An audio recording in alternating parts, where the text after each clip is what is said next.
noggin knockers. Better close those. Okay, next what I'm going to be making is my sister's great cheddar broccoli salad. Basically, you'll need 3 cups of broccoli florets, not the stems.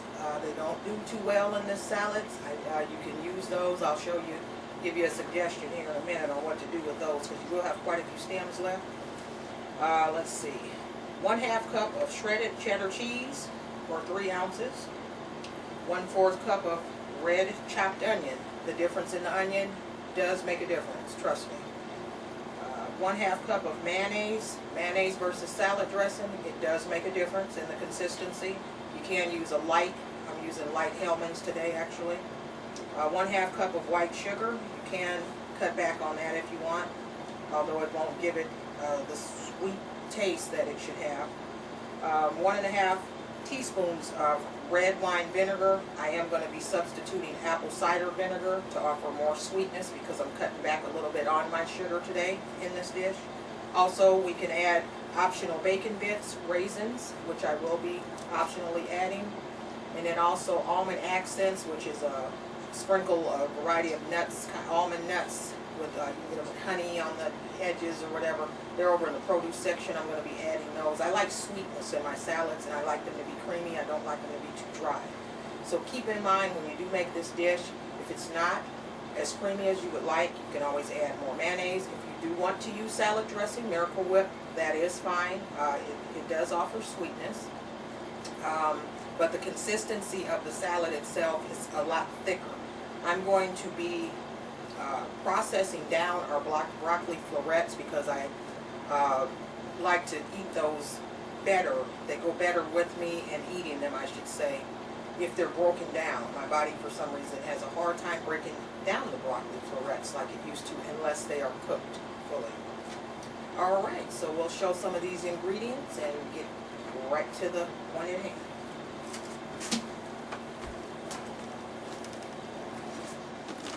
Okay, starting off here, what we have are our 3 cups of broccoli florets.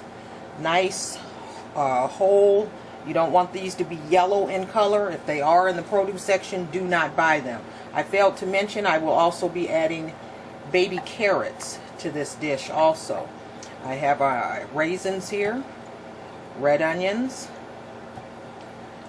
my apple cider vinegar. I'm just going to be using some bacon bits. And we have our extra sharp cheddar is what I'm using, my light Hellmann's mayonnaise, sugar, and then almond accents. And this is what that almond accent packaging looks like. And these are great on salads also. On a just regular tossed lettuce salad. It's really good on there.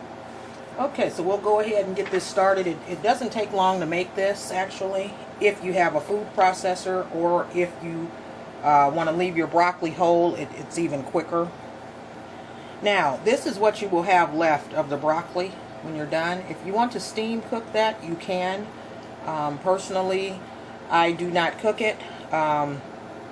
In this case, I may give it a try to steam it. I'm having fish tomorrow, so I may add this in with some of the other veggies that I'm going to be steaming on the stove, just to see how it comes back. But all your nutrients are actually down in here, so it is a very good thing if you can use that in your cooking. It's just hard for me to digest broccoli sometimes. So, all right, let's get to the matter at hand. Okay, so what I'm going to do here is go ahead and put our broccoli florets down in here. Hopefully they're too big, depending on the type of food processor you have. This one is a little smaller, but I can go ahead and get them in there. Process these babies up real quick. Okay, those are falling down pretty good. Process them up really good. I like them to be almost fine, almost like a coleslaw type of consistency. Few more in there. Don't want to overfill your processor, but looks like we'll have just enough room to get all these in there. Okay, and they'll sink down as you go to process them up, they'll sink down anyway. Okay.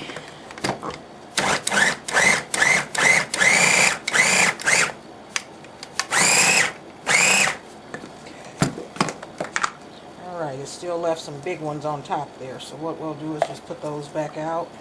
Okay. Hit that bad boy one more time, and then we'll transfer those into our dish we're going to have this in. Okay. This is my Pyrex dish that I'll be using this in to make it, and then I'm going to put it in a nice, pretty green salad Tupperware dish. So got that there. Add the rest of these in there. I just love this food processor. It just makes things break down so much easier than cutting. Okay. Now. Alright, a little messy, but that's alright. Okay.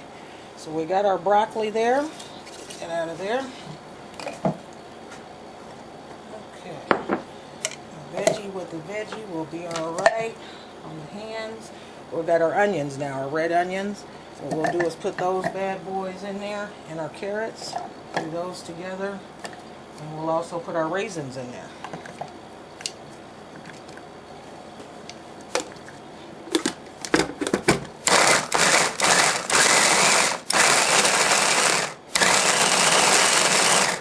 See those carrots and raisins, a little tougher to break down, but this big ninja will get through it. Okay, so what we'll do is go ahead and put our raisin, carrot, and onion mixture in there. And you notice I have not put the mayonnaise or the cheese or the sugar or any of that in there yet. The cheese will be the next to go in. But your mayonnaise and your sugar and your red wine vinegar or apple cider vinegar, whichever you use, is going to be mixed in a little bowl together by itself to make a dressing per se. Okay, and this here you just kind of want to mix, toss it around a little bit. This is not the best thing to toss that with. We also add our cheese in here at this time. Save a little bit of this cheese to put over the top of it. And we can put a few of our bacon bits in there. And you can just use your own judgment on the bacon bits. However many you want to put in there is pretty much a done deal. It's no set amount. Okay, there we go. A good old fork works just as good. Okay, as you can see, we're getting that mixed up. I may as well get this off of this. I don't like to waste stuff. As much ingredient in there as you can. You paid for it, you may as well use it. Okay. So there's that. You don't have to season this or anything like you would a potato salad. Don't have to do any of that. Okay, we'll come back and make our dressing here in a minute. Here's where we'll mix our dressing. This is our half a cup of Hellmann's, and it's light. Mix that in there. A little bit of our carrot mixture on it, but that's fine because that's part of the salad. It won't hurt anything. Okay, there's that. Our sugar goes in at this point. Just pour that in there. You don't have to worry about babying that at all. Our almond accent can go in there at this time. And then our apple cider vinegar. There's that. And then you're just going to stir this up. This is going to make like a dressing. That's why I say the mayonnaise is the thickness of the mayonnaise versus a salad dressing. It's a lot thicker. Gives you that salad, homemade more salad dressing type of a thickness versus if you use a Miracle Whip, it'll hold up, but it doesn't stick to the salad overall like this mayonnaise in this particular dish. Some people use mayonnaise and potato salad and everything. We actually use salad dressing in our potato salad. But the potatoes are a lot thicker than the broccoli, so it depends on what you're using. Okay. That tastes just right.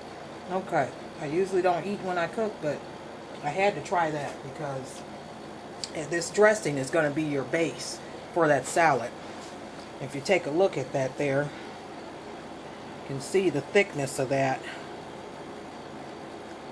If that's has the wrong ingredients in there, like a really fat-free or a light, I do recommend going with the brand name on this dressing also, because a lot of times they can be watery.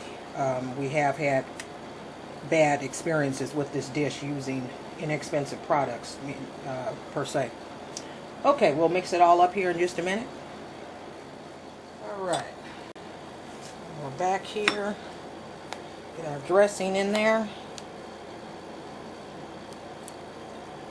Spatulas are really good to getting all the ingredients down to the last drop. Okay, so we got that. We're gonna pass that baby there on out of the way. And take this and just mix this up. And I'm going to transfer this into a green Tupperware dish, salad bowl actually. Okay, and you can hear the creaminess and the consistency as you're doing this. If you're not hearing anything, add some more mayonnaise to it. You're not going to be able to mix it up with the sugar and all that, but you're going to have to add it. You want to hear that. I don't know if you can hear this, but you want to hear it. It sounds creamy. That's what you want to hear. You don't want it to just stir it up and it's just there. That means you probably don't have enough dressing. Okay, and it's going to be dry, which won't make for a very good dish. Okay, now what we'll do is go ahead and add this in our Tupperware salad bowl. And I love this dish because it looks really good, it tastes really good, and this dish looks really good when you take it somewhere. And green on green is just awesome. And actually you can put more. When we take it to dinners, we have this thing filled up to the top. But since it's just for Carol and I, she'll be helping me eat this. We'll just leave it like that.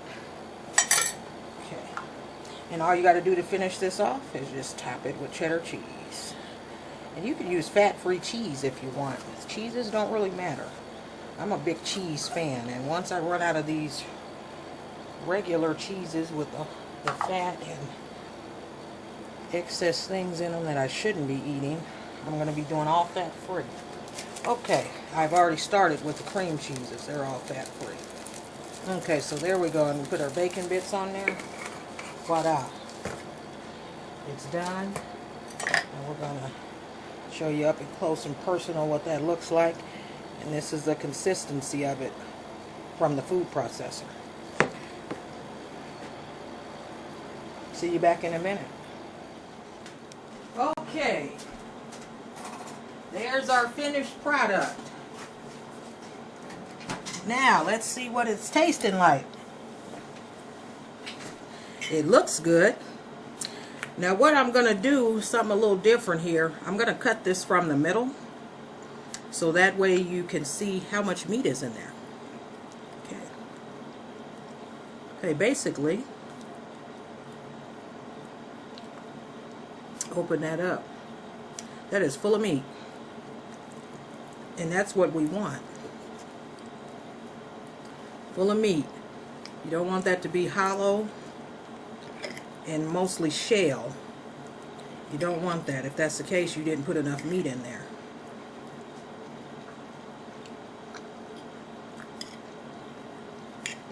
Very good. And when I say it's good, it's not just because I made it, because I do critique my own self very harshly. But it's very good. It tastes authentic. The broccoli salad is on point.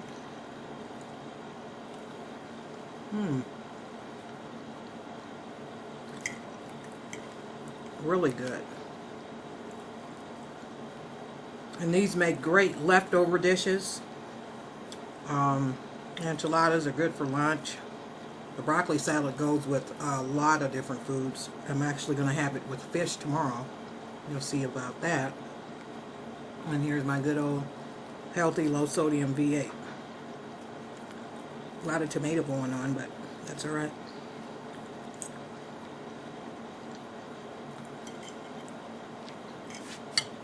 Hold this turn this one around so you can see. Filled with meat, not just a tortilla.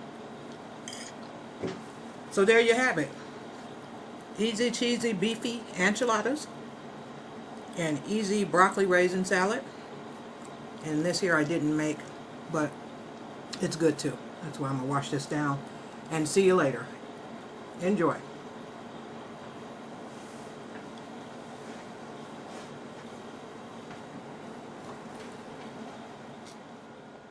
Now, to fill you in on the nutritional content of the cheesy enchilada, it has 330 calories per serving. Let's see, potassium, it has about 164 grams of potassium. It is a little steep on the fat, 18 grams. Sugar is only 4 grams. High on the sodium, 553 grams. And it's a lot of protein, 21 grams. Now keep in mind, you do get most of your sodium and fats usually at lunch or dinner. Snacks can also be full of a lot of sodium and fats depending on what you choose to snack on. So keep that in mind. And I did make 4 of these enchiladas. So that's basically the nutritional content. The broccoli salad is only 190 calories and that made 6 servings. High in the potassium there, 251 grams of potassium per serving. Not bad on the fat, which was only 9 grams. A little bit steep on the sugar, which is 17 grams. And then the sodium level of the broccoli salad was decent at 283. So just keep those in mind. I try to offer the nutritional value. I kind of forgot to put that in at the end. But there you have it.